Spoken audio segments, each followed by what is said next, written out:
이스라엘 민족이 애굽에서 400년간 노예로 힘들게 살다가 드디어 하나님 능력으로 탈출에 성공했습니다. 하나님은 그들을 홍해를 건너게 하시고 시내산 앞으로 인도하십니다. 그 시내산 앞에서 1년간 머무르게 하시면서 그들이 앞으로 영원히 지킬 율법의 말씀을 주신 거죠. 그들은 그 율법의 말씀에 따라 성막을 만들었습니다. 그리고 율법대로 살 것을 하나님 앞에 약속했습니다. 하나님을 사랑하고 이웃을 사랑할 것을 결심한 거죠. 하나님의 백성답게 거룩하게 의롭게 살기로 마음을 정했습니다. 이렇게 율법을 마음에 새기자 하나님은 그들에게 드디어 약속의 땅 가나안을 향해 출발하게 하는 겁니다.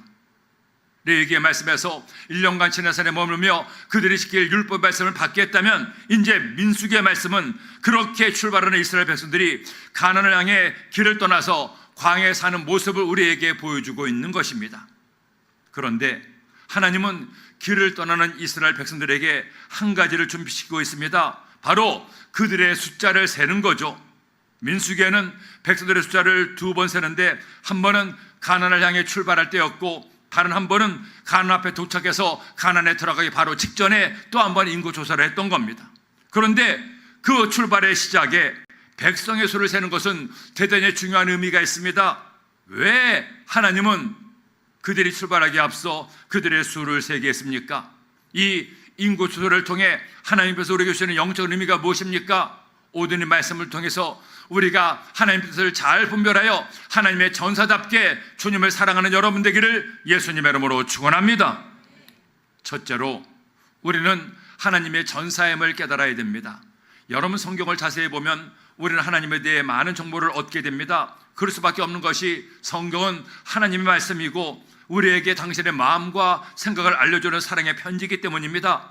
그런데 하나님을 알면 할수록 느끼는 한 가지가 있습니다. 하나님은 준비가 철저한 분이라는 거죠. 하나님 어느 것도 그냥 즉흥적으로 하시는 것이 없습니다. 사람들처럼 생각났다고 기분 좋다고 하는 분이 아니에요. 하나님은 철저하게 계획하시고 그 준비된 계획에 따라 일하시는 하나님이라는 겁니다. 예를 들어 볼까요? 하나님이 사람을 만드실 때 어떻게 만드십니까?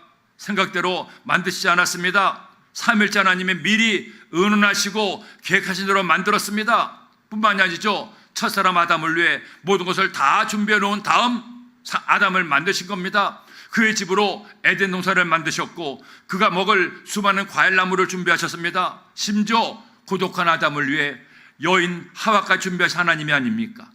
심지어 아담과 하와가 죄를 범해서 벌을 받을 때에도 벌만 주지 않았습니다. 여인의 후손을 통해 사탄의 머리를 상하게 하시고 인류를 구원하실 것을 미리 계획하시고 약속하셨어요.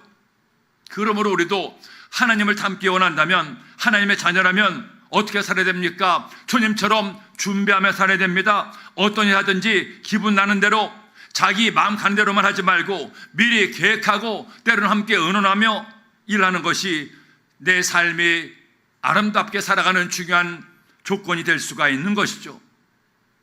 그분이 쓴 칼의 노래는 소설이 있습니다. 이 소설은 저 유명한 이순신 장군에 대한 이야기인데, 우리는 이순신 장군을 그저 싸움을 잘하는 군인으로 또 죽음으로 나라에 충성한 신하로만 생각하는데, 기분은 그 책에서 말하기를 그도 역시 우리와 똑같은 인간이었다는 겁니다. 그도 우리네와 마찬가지로 약점도 있었고 화도 잘 내고 미워하기도 했던 사람이라는 거죠.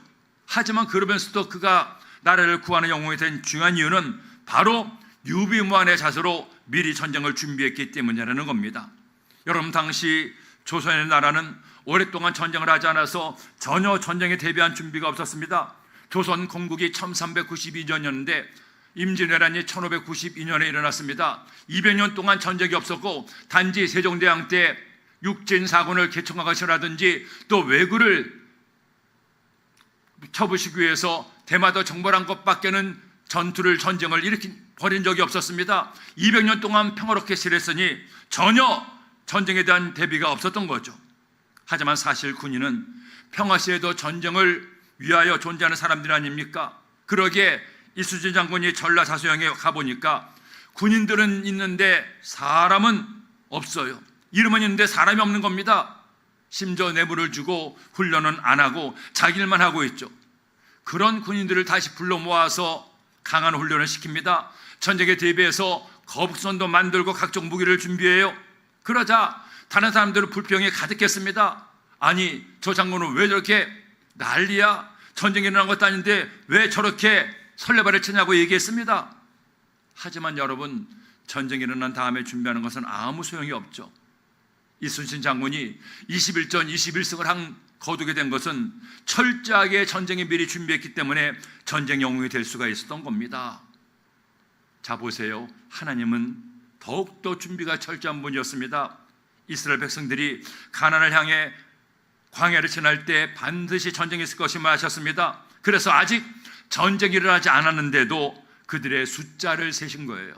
전쟁에 나가서 싸울 만한 군인들의 숫자를 센 겁니다. 오늘 말씀 3절에 보니 이스라엘 중 20세 이상으로 싸움에 나갈 만한 모든 자를 너와 아론은 그 진영별로 계수하되 각 지파의 각 조상의 가문의 우두머리 한 사람씩을 너희와 함께 하게 하라.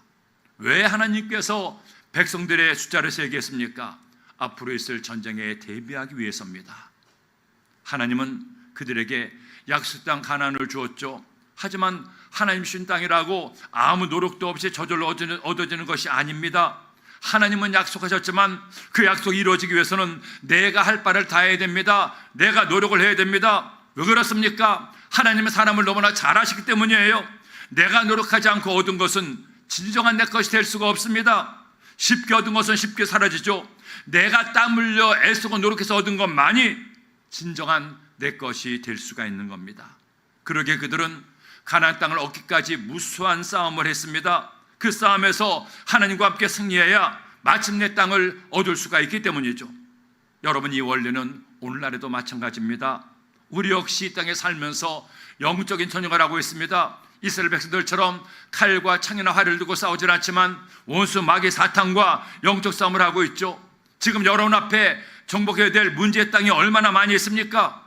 어떻게 내가 이 영적 싸움에 승리할 수가 있습니까? 많은 그리스도인들이 잘못 생각하는 것이 있어요. 기도만 하면 하나님이 내 기도를 들려서 저절로 응답하시고 복을 준다고 생각합니다. 여러분, 그것이 아닙니다. 내가 기도하면 하나님이 들으시죠. 그리고 또 하나님은 우리의 기도를 들으실 뿐 아니라 우리의 최선 다함을 보십니다. 내가 영적인 저자로서 미리 기도로 준비하고 최선을 다해서 할 바에 노력을 다할 때 하나님이 비로소 우리에게 약속하신 복을 도와여 주는 겁니다. 그러므로 잊지 마세요. 신앙생활 안에서도 노력 없이 거두는 열매가 없습니다. 하나님 앞에서나 세상 속에서나 사람은 심은 대로 거두게 됩니다. 그러니 제일 먼저 내가 하나님의 전사임을 기억하세요. 치열한 영적 전쟁에서 승리하기 위해서는 내가 할 바를 다하고 준비하는 여러분 되기를 예수님의 이름으로 축원합니다. 그런 마음으로 주님을 예배하고 그런 마음으로 주님께 기도하며 그런 마음으로 하나님을 기쁘시게 할 때 준비된 여러분의 삶에 하나님의 은혜가 임하게 되는 겁니다. 지난 1992년 스페인의 바르셀로나에서 올림픽이 열렸습니다. 여러분, 바르셀로나 올림픽 기억하십니까? 이 올림픽에서 한국의 황윤 선수가 마라톤에서 금메달을 땄습니다. 한국 사람들이 꿈을 이루어줬죠. 그런데 그 올림픽 여자 100m 달리기에서 금메달을 딴 미국의 게일 디버스 선수 역시 기적이라고 할 만큼 어려운 상황에서 우승을 했습니다. 그녀는 심한 갑상선 질환과 편통으로 얼굴과 다리가 부어서 올림픽 1년 전만 해도 제대로 걷지도 못했습니다. 1년 동안이나 병원에서 치료를 받았고 의사가 만일 다시 달리기를 하면 몸이 더 나빠져 다리를 잘라야 할 수도 있다고 경고까지 했습니다. 하지만 그녀는 불굴의 의지로 올림픽을 5개월 앞두고 다시 훈련을 시작했습니다. 그녀의 코치는 나중에 그런 얘기를 했습니다. 아무도 그녀를 말릴 수 없었습니다. 의사들은 모두 반대했지만 그녀는 자신이 다시 일어날 수 있음을 믿고 최선을 다했습니다. 그녀의 생명을 다시 찾고 이 영광을 얻게 된 것은 그녀의 불굴의 의지였습니다. 그녀는 죽음을 뛰어넘은 위대한 전사였습니다. 이 선수는 그가 했던 달리기로 자신의 최선을 다했을 때 마침내 그 불굴의 의지로 승리를 거둘 수가 있었던 겁니다. 우리도 싸우는 전쟁터는 각자 다를 수가 있습니다. 내가 맞서 싸우는 적은 각자 다를 수가 있습니다. 그러나 한 가지, 우리는 모두 인생 속에서 치열한 싸움을 하고 있어요. 그 싸움을 통과하지 않고 얻는 승리는 결코 있을 수 없습니다. 어렵다고 힘들다고 피하라고 하지 마세요. 다른 일은, 다른 사람은 더 쉬울 것이라고 착각하지 마세요. 세상에 어떤 사람도 어떤 일도 저절로 되는 법은 절대 없습니다. 게으르고 약한 나와 싸워야 됩니다. 내 길을 가로막는 문제와 싸워야 합니다. 나를 염려하게 하는 두려움과 염려와 걱정과 싸워야 합니다. 싸우지 않으면 결국 질 수밖에 없어요. 여러분은 하나님의 전사들입니다. 하나님께서 그 수를 세신받은 하나님의 일꾼들입니다. 그러니 두려워하지 마세요. 담대하게 문제와 맞서 싸우세요. 하나님이 여러분을 기억하시고 여러분을 하나님의 영적인 전사를 세우셨으니 담대하게 주님 의지하고 나아가 마침내 승리하는 여러분 되기를 예수님의 이름으로 축원합니다. 둘째로, 우리는 하나님이 택하신, 세우신 전사들입니다. 이스라엘 백성들은 가나안을 향해 출발하면서 군인으로 나갈 숫자를 세고 그들은 마침내 군대를 이루게 합니다. 그런데 여러분, 이스라엘만 군대가 있었습니까? 아니죠. 그들을 가로막았던 애굽도, 그들을 가로막을 아멜렉도, 또 그들이 들어갈 가나안에는 군인들이 없었습니까? 아니죠. 오히려 이스라엘보다 더 많은 군인들이 있었습니다. 더 좋은 무기를 가지고 있고 더 잘 훈련된 전사들이 있었습니다. 그런데 결과가 어떻게 됩니까? 이스라엘 군대가 가는 곳마다 승리합니다. 수많은 정투에서 그들은 적을 이기고 승리의 깃발을 휘날리게 되죠. 물론 이스라엘 군대가 목숨 걸고 잘 싸웠기 때문이기도 합니다. 그렇다면 다른 군대는, 다른 나라 군인들은 최선을 다하지 않았습니까? 그들이 전쟁을 할 때 전쟁에서 지려고 싸웁니까? 스스로 목숨을 버리고 대충 싸웁니까? 아니죠. 그들도 목숨 걸고 승리하기 위해 최선을 다했습니다. 그런데 이스라엘은 승리하고 아말렉은 졌어요. 그 이유가 뭡니까? 하나님께서 그들과 함께 하셨기 때문입니다. 적들에게는 살아계신 하나님이 없었고 이스라엘에게는 천지와 만물을 만드신 야훼 니시 하나님이 계셨기 때문입니다. 오늘 말씀 보세요. 이스라엘 군대 숫자를 세는 것을 누가 명령했습니까? 바로 하나님이 명령했습니다. 사람이 하라고 명령한 것이 아니죠. 모세가 하라고 시킨 것도 아닙니다. 하나님이 직접 모세에게 명령했어요. 1절 말씀에 이스라엘 자손이 애굽 땅에서 나온 후 둘째 달 첫째 날에 야훼께서 시내강의 해막에서 모세에게 말씀하여 이르시되 너희는 이스라엘 자손의 모든 회중 각 남자의 수를 그들의 종족과 조상의 가문에 따라 그 명수대로 계수할지니. 하나님께서 명령하셔서 그들 숫자를 한 사람 한 사람 다 세게 하고 그들의 이름을 하나님 생명책에 기록한 거예요. 우리는 한평생 살면서 이런 영적 싸움, 삶의 전쟁을 피할 수 없습니다. 힘들어도 싸우고 싶지 않아도 때로는 싸워야만 살 수가 있습니다. 만일 이런 싸움이 무섭다고 힘들다고 피해버리면 결국 인생에 나가져야 실패자가 됩니다. 오늘 많은 사람들이 실패를 두려워합니다. 실패할까봐 다시금 시작하지도 못합니다. 최선을 다해도 잘못될까봐 아예 엄두도 내지 않고 뒤에서 두려워 떨고 있어요. 여러분, 그러지 마세요. 우리는 누굽니까? 하나님께서 직접 세시고 하나님께서 생명책에 기록하시고 하나님의 택하신 하나님의 전사들입니다. 그런 우리에게 하나님 주시는 놀라운 말씀이 있습니다. 여호수아서 1장 6절로 말씀하죠. 강하고 담대하라. 너는 내가 그들의 조상에게 맹세하여 그들에게 주리한 땅을 이 백성에게 차지하게 하리라. 오직 강하고 극히 담대하여 나의 종 모세가 내게 명령한 그 율법을 다 지켜행하고 오르나 좌로나 치우치지 말라. 이 율법적 그리하면 어디 가든지 형통하리니 이 율법책을 내 입에서 떠나지 말게 하며 주야로 것을 묵상하여 그 안에 기록된 대로 다 지켜행하라. 그리하면 내 길이 평탄하게 될 것이며 내가 형통하리라. 여러분, 내가 싸울 때 하나님께서 싸우는 나와 함께 하십니다. 우리를 결코 모른 채 하지 않습니다. 외면하지 않습니다. 너 홀로 싸우려고 내버려 두지 않습니다. 수많은 인생의 싸움을 할 때 하나님은 우리와 함께 하시고 우리에게 힘과 능력을 더하십니다. 여러분은 보통 전사가 아닙니다. 하나님이 택하신 하나님의 군대의 용사들이에요. 하나님의 생명책에 그 이름이 기록된 하나님의 군대입니다. 그러니 담대하세요. 두려워하지 마세요. 용기를 내세요. 하나님이 함께 하시니 여러분은 반드시 승리합니다. 너는 질 거야, 너는 안 돼, 너는 틀렸어, 너는 망할 거야. 이 모든 사탄의 속삭임에 넘어가지 마세요. 싸워보지도 않고 질까봐 뒤로 물러서지 마시고, 어떤 문제를 만나든 주님께 기도하며 문제와 맞서 싸워 마침내 승리하는 하나님의 택한 주님의 군대가 되기를 예수님의 이름으로 축원합니다. 어느 교회 장로님이 한 분 계셨는데, 사업을 크게 하다 보니 마음은 그렇지 않지만 시간이 안 나서 교회를 열심히 하지 못했습니다. 그런데 어느 날 그분 아들이 교통사고를 당한 거예요. 소식을 듣고 급히 병원에 갔더니 온몸을 붕대로 감고 누워있는데 기가 막힌 겁니다. 아들이 다치자 모든 약속을 들어무리고 병원에서 아들을 간호하는데 목숨이 위태롭다고 의사가 얘기합니다. 아들을 수술실에 보내놓고 하나님께 기도했습니다. 하나님, 이럴 수가 있습니까? 어떻게 내 아들에게 이렇게 할 수 있습니까? 제발 내 아들을 살려주세요. 그런데 그때 성령께서 그 마음에 회개의 마음을 주었어요. 아니지, 내가 하나님께 이렇게 때만 쓸 수 없지. 장로로 가면서 내가 제대로 기도를 하기나 했나, 봉사를 했나, 이게 다 내 탓이야. 하나님, 나의 부족함을 용서하시고 저를 불쌍히 여겨 주옵소서. 아들이 수술하는 수술 앞에 병원 복도가 그만 그의 기도실이 되어버리고 말았습니다. 그렇게 하나님께 눈물로 회개하고 하나님께서 아들을 살려줄 것을 간절히 간구했죠. 그는 아들의 교통사고로 2가지를 시작하게 되었다고 합니다. 수술이 끝난 아들의 손을 붙들고 기도하가 기도의 은혜를 받아서 기도하지 않던 장로가 기도하는 장로가 된 은혜를 받았다는 거죠.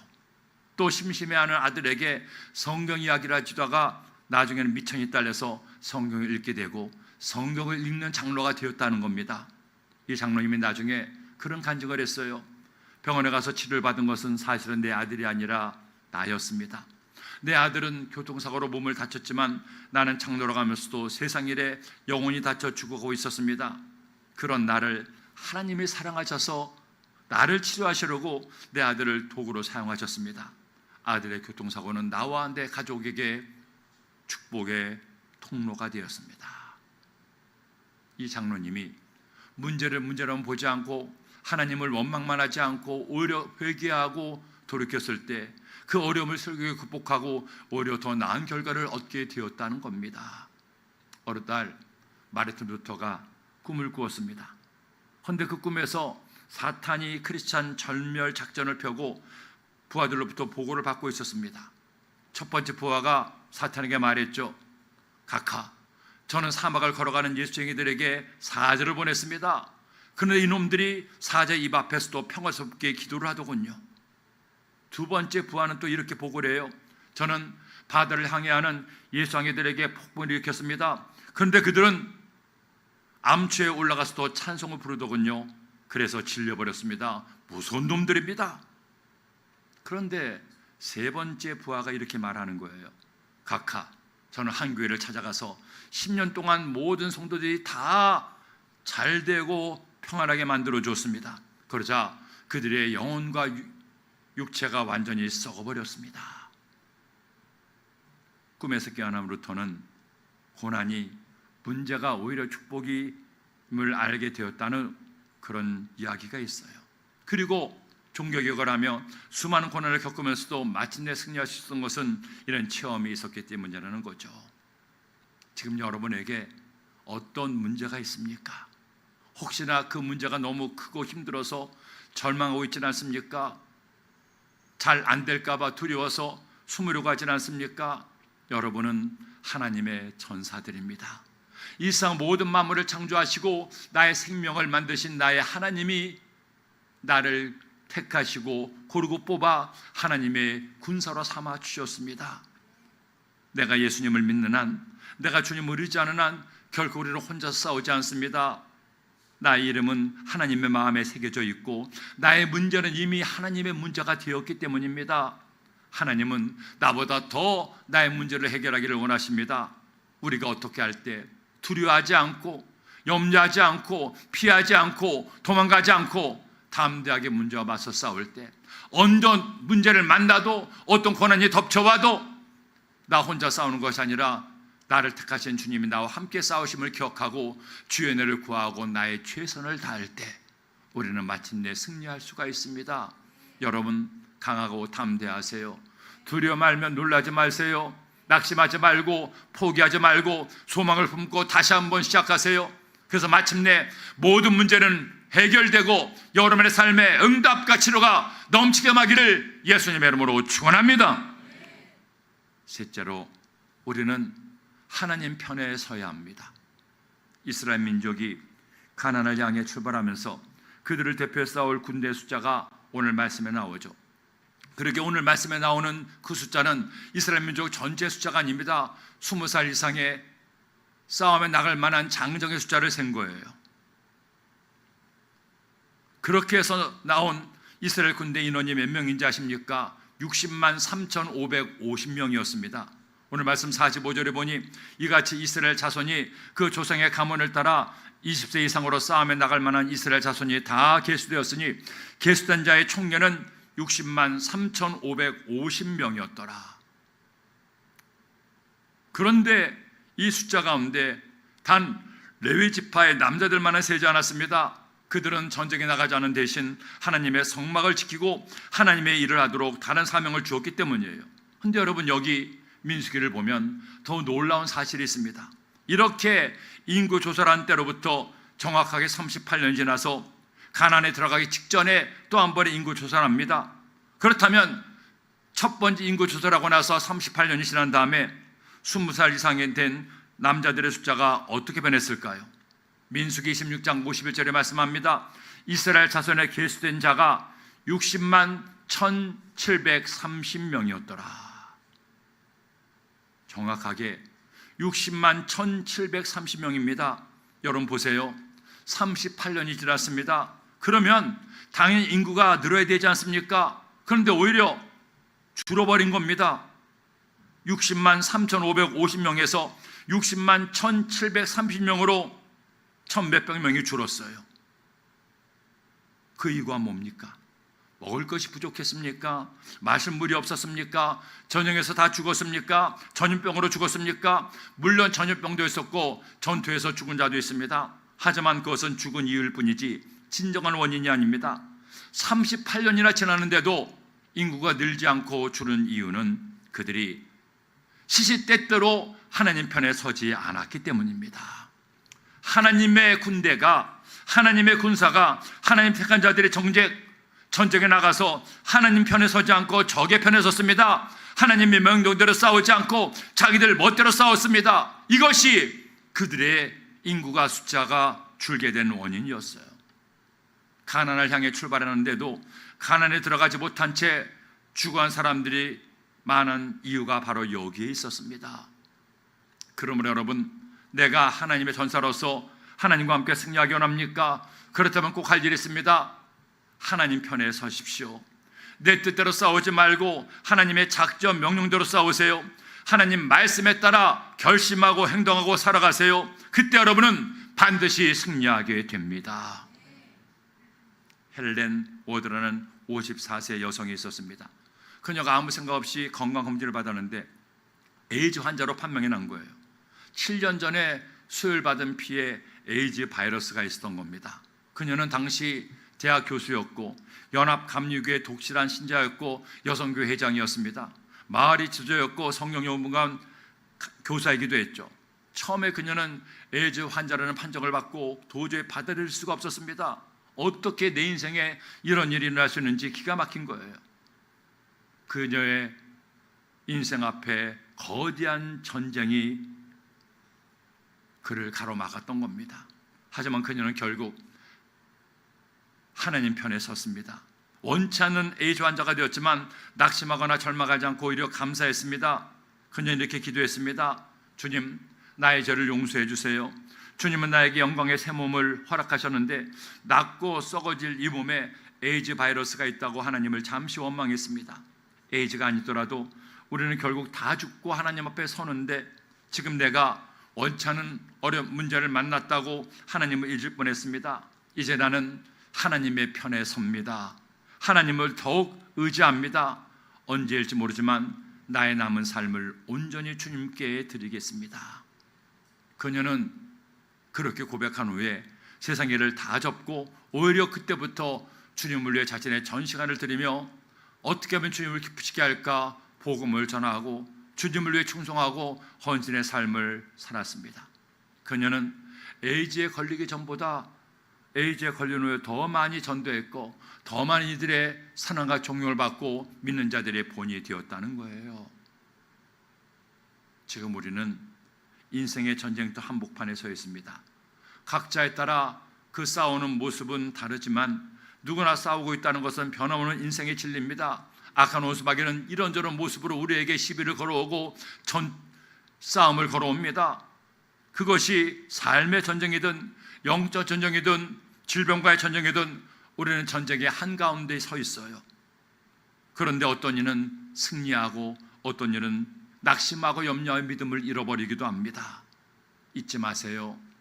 우리가 예수님을 믿는 한, 믿음만 잃지 않는 한, 하나님이 내 편 되시고 나와 함께 싸우심을 깨닫고 주님과 함께 싸우는 한 우리는 이미 승리의 삶을 살고 있습니다.